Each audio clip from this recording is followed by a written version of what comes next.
Namaste and welcome to your Zen in 10 at 10 with me, Natalie Linden.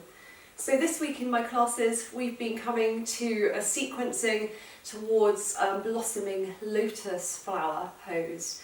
So blossoming lotus flower is a balance, it's a hip opener, it's really deep into the inner groins, it's quite an external rotation of the hip joints. So we need to think about lengthening our hamstrings, opening our hips from a point where it's accessible to us all. So for the practice today, you'll need a little blanket, perhaps if you find that your pelvis is in an anterior pelvic tilted position. So if you sit down, come to find a comfortable seat, and if you find that you're falling onto the back of the sit bones, it may be that you need to have this blanket underneath. So let's get started. So come onto your backs and just find what we call neutral spine. So you feel a nice arch in the lower back.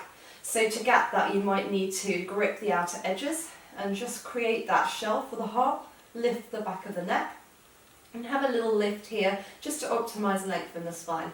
Good. And then from here, hugging the right knee into the chest. And just taking a deep breath. And sighing out through the mouth. And taking another deep breath and really feeling the belly and the contact between the belly and the thigh. And then as you breathe out, just seal the pelvic floor and draw the belly in and up.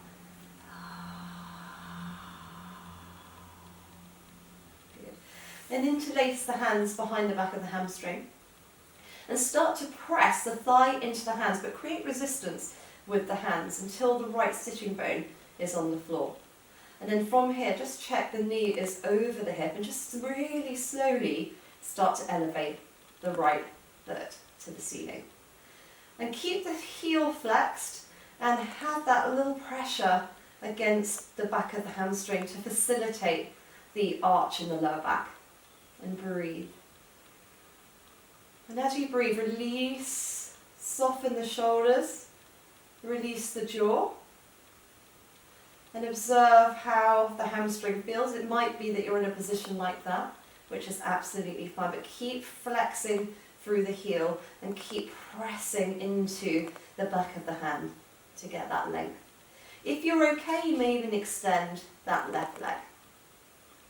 So Supta Padangusthasana, reclined big toe pose. An ode to the hamstring. Okay, let's take it to the hip. Draw the knee in. You might need to just rebend the left foot. Take the shin so it's parallel and just draw that right knee towards that right armpit. So coming into half happy baby. Slide the right hand out up to the right ankle and just draw that knee in a little bit closer. That might be as far as you can go, but don't panic. Just remember and observe. Take hold of the outer edge of the foot or the inner edge of the foot, whatever feels easier. I prefer to take the outer edge and draw that knee in towards the armpit. And again, try and lengthen the tailbone down. So to help that, press into the hand with the foot. And again, you feel this lengthening in the tail. So it helps to activate the hamstring. And try and soften with every exhale.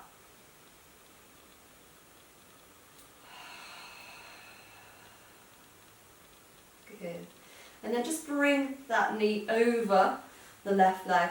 And just so you can draw the knees into the chest, you can lift the head and find the outer ankles and draw the feet in as you press the knees away.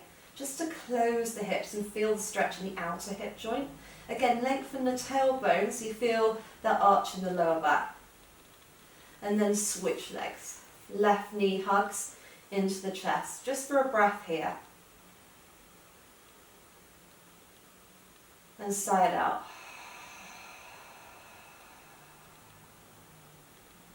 Again, feel the contact of the thigh. And then release, seal the pelvic floor. Draw the belly in, take hold of the hamstring.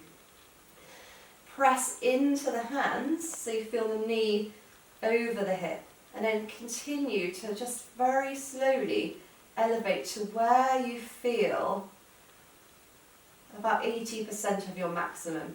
You might be able to get it all the way up, but flex through the heel. And again, another tip is to draw the belly in. So take a deep inhale, and as you exhale, draw the belly in. Find the length in the lower back and repeat.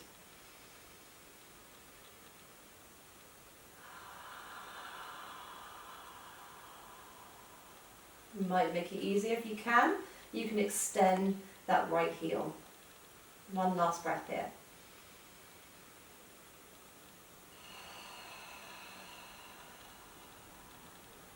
And then just take the right hand, ease that knee into an open position, slide the left hand down toward the ankle. You might need to rebend that right knee.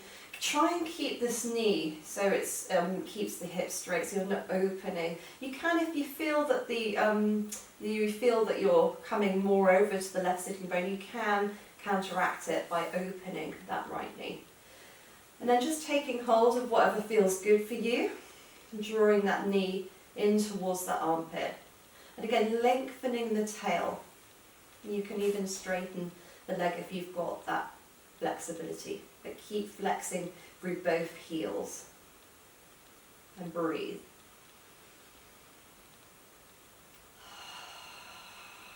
Draw the belly in. One last breath here.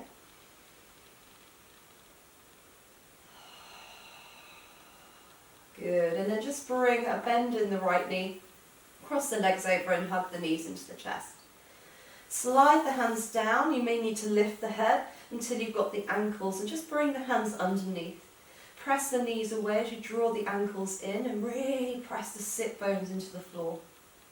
Squeeze the inner thighs. Good, really close the hips. It might be that you find this a bit tricky, so you can just hold, but keep that activation and that lovely arch in the lower back. Good. And then bring and hug both knees into the chest. And then let's take it into a reclined butterfly. So just take the hands onto the inner knee and draw open as you take the hands to the ankles. And just draw the feet together. And then from here you can take hold of the outer edges of the feet and come into full happy baby. But again, just press the hands against the foot against the hands, just to get length in the lower back. Good. And one last breath. And then hug the knees into the chest and rock up to sit. Use a blanket if you need to. So you've got your butt cheeks lifted and your perineum on the floor. So just having your pelvic floor on the floor. Hold of the thumbs and bring them into the soles of the feet. And just sit really nice and tall. And with every out breath, feel the liquid release in the hips. So imagine that you've got a weight on the kneecap and it's drawing you down into the mat.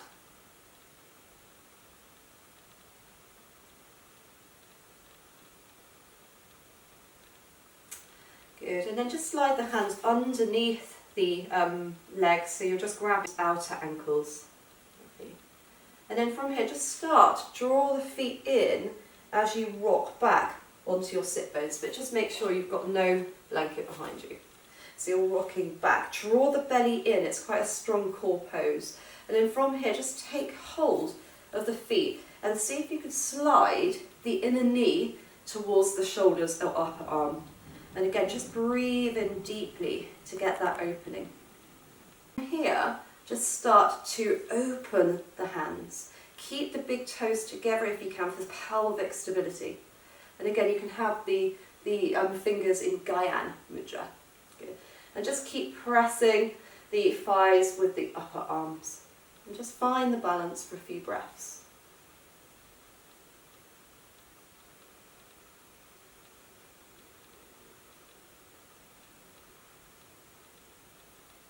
See your blossoming flower. Set roots down through the sit bones. Roll the shoulders down, get length in the chest. Good, and then just roll back into Baddha Konasana. And then from here, take the hands behind the back and get length in the chest as you draw the knees to touch. And now from here, you can come and lie on your back.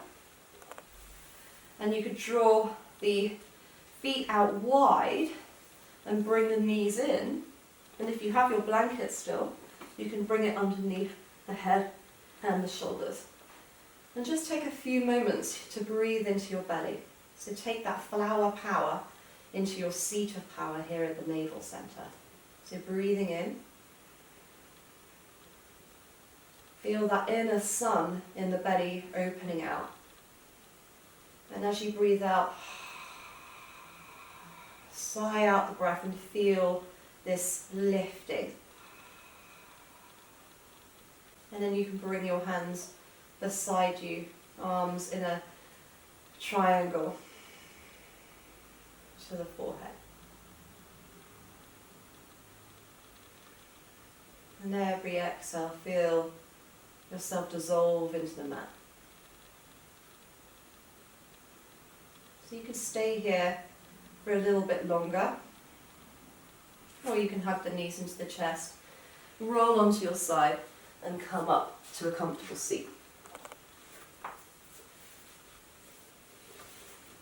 And namaste. Thank you very much.